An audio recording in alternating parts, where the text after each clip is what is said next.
you just took on a role with Rap Snacks. Woo, woo. Shout out to Rap Snacks. Shouts out to Rap Snacks. So how did that come about? So I actually, it was like over a year in the making.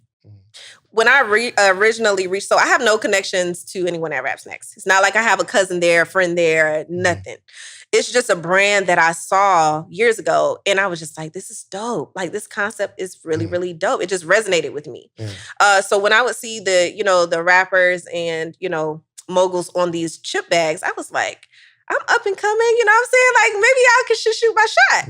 So I sent them a message with the intent to get on a chip bag. That was like, I was like, maybe they can do like a limited edition chip, with entrepreneurs. I felt like that would be dope. On Clubhouse to James and you did? Don't try to come for my idea. I came up with it first. No, first off, we're going to talk about that. It's about you, okay? This is about you. Go ahead. So this was before Pinky got her bag. So when I saw her bag, I was so hurt. I was like, oh, I loved it because she's my soror. I love Pinky. But I was like, dang, okay, so they are open to the idea of entrepreneurs. So hit them again. Boom, no response. Continue to watch them, continue to engage with them, and just saw them continuing to like push forward and really, really grow. So I was like, you know what? I'm going to come at this a different way. So what I did was I reached out, and what's so beautiful about the environment that we're in right now, you can send a message and talk direct, for sure, to the people in charge. So I reached out to James, and I was just like, I have a real estate brokerage. I gave him the whole pitch. You know what I'm saying? I'm trying to bullet point every little thing, that I can. And, I was like, with my company, we have a philanthropic arm. So we like to give back to foundations at closing. So my company does, my agents have the option to give back a percentage of their closing to a foundation at closing. How do you get a part of that list of foundations? It's really this list kind of that I picked. Okay. So they have the option to do their own, but then we also have our essentially preferred foundations. Gotcha. So can I be on the list? I have a nonprofit, the Entrepreneurship Foundation, and I fund it myself, where I take the money and fund kids' businesses. That's dope. And Let's talk about that. Back. Oh, that's dope. So I'll take a kid. It might be $1,000, and shouts out. We've done it a couple times where I bought their first run of products, and I kind of teach them the game, things of that nature.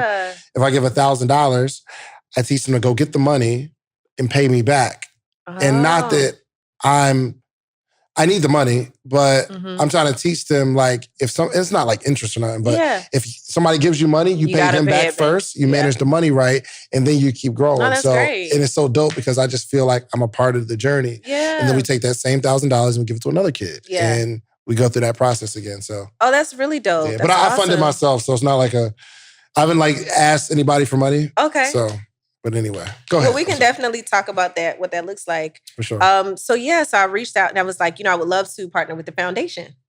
You know what I'm saying? So I'm like, come at it. So you gotta wiggle your way into a bag. Right. If you're gonna, because I had to readdress what I was going into it as. I was going into it asking for something.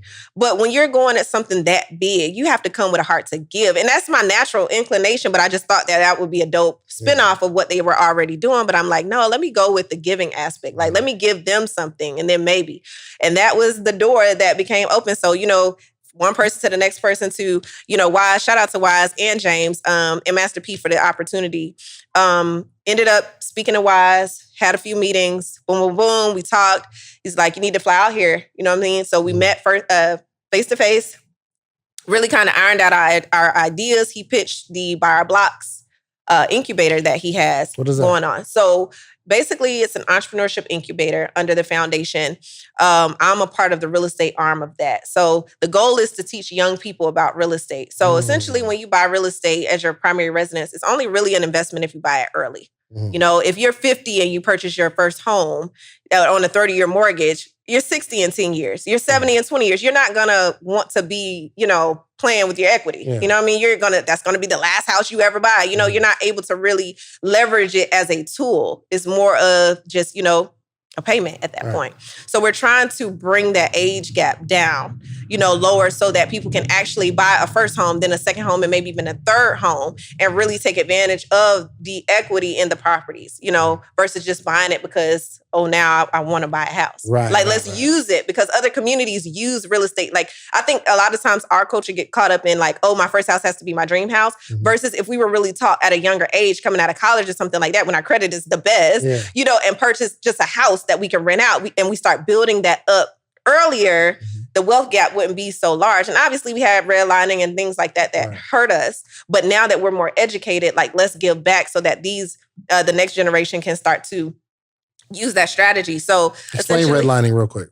So basically redlining was when the government blocked out our ability to purchase real estate, because of the color of your skin. So banks would lend to us. And then just because of the area. Just because of different areas. Exactly. Now it's against the law, to do that. So thank goodness that that's no longer the case, even though there are still hurdles that we have to overcome. But with the incubator specifically, it's a two-part process with the real estate. So one side is teaching people how to purchase their first property. And then the second part is teaching them how to own their first investment property. So really kind of basic level, nothing too crazy, but just really introducing these ideas to the public. So we're going to roll it out to colleges and then also the public. So check that out in March. We'll have that, going out. So you connect with them. You talk to James. Yes. He likes the idea of you partnering with the foundation. Yes. Then you get connected with Wise, I suppose. Uh-huh. And then how does it come? What's your title with Raps Next? The Chief Information Officer. The Chief Information Officer. What do you do? So as the Chief Information Officer, so we understand now that information is currency, right? So by knowing that, even though this title didn't exist, say 5-10 years ago, now we understand how important it is for our businesses to pivot into more of a virtual platform, to learn how to adjust to the education that people are now learning from. So now we have more of an a la carte interest in our education. So no one's really interested in going through the traditional way of learning, going to college. It's just a big shift right now from going into college. So as a chief CIA, it's important now that I'm bringing on other entrepreneurs to teach their specific industries in a different and creative way. So we're adjusting to how the culture is interpreting education, if you will. So if you have an interest in real estate, get an expert in the industry from that. If you want to learn about trucking, get an expert in it. So we're kind of using and leveraging different people's skill sets to create an entire incubator for our youth. Gotcha. Well, so let me ask you this though. So do you work for... Are you the CIO?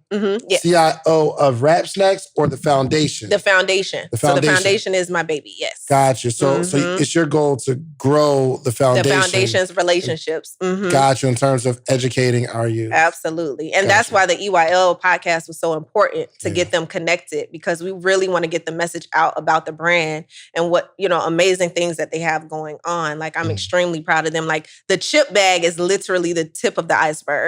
For all the things that they have going on. They have a summit coming up February 27th as well, where we'll be talking to youth. Yes. About, different varieties of education, similarly to what we just talked about. So real estate, wealth management. I think they're talking about agriculture. Like, there's just a lot of different things that they have going on. So have you had the conversation about you being on the bag yet? Did you bring that up? You didn't bring that back up? I haven't brought it back up. You got to pay your dues. Oh, for sure, so you got to pay your dues for something like that. But if they ever want a special edition Wise, James, Oh, for sure. All right, so I wanted to say, I do like the Dorito Dave joint, right? Okay.